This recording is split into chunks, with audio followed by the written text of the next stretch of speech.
जे कालचं जे आंदोलन होतं हे पॉलिटिकल मोटिवेटेड होतं असं माझं म्हणणं आहे.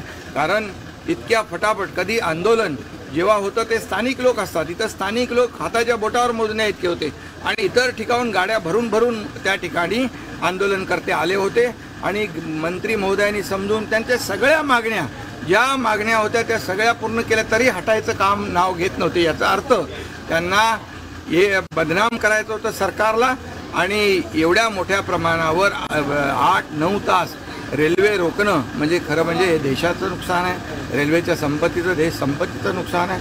आणि म्हणूनच हे अशा प्रकारचं एका छोट्या बच्चूचं राजकारण करायला तर खूप जागा आहे, त्याच्यामध्ये खूप इश्यूज आहेत, तिथे राजकारण केलं पाहिजे. या छोट्या बच्चूची दुर्दैवी जी घटना घडली त्याचं राजकारण करणं खरं म्हणजे ज्यांनी केलं आहे त्यांना लाज वाटली पाहिजे, शर्म वाटली पाहिजे. आणि मी हेही सांगतो या सगळ्या गाड्या भरून तिथे येऊन आंदोलन करते, सगळं त्याच्यामध्ये CC फुटेजमध्ये आहे, सगळे तुमच्या मीडियामध्ये आहे, सगळं ते पोलीस शोधतील ना. पोलीस त्यामध्ये त्यांना हे जे आले होते ते लेक लाडकी मुख्यमंत्री माझी लाडकी बहीण योजनाचे बोर्ड घेऊन आले होते. असे काय कुठे आंदोलन असतात का?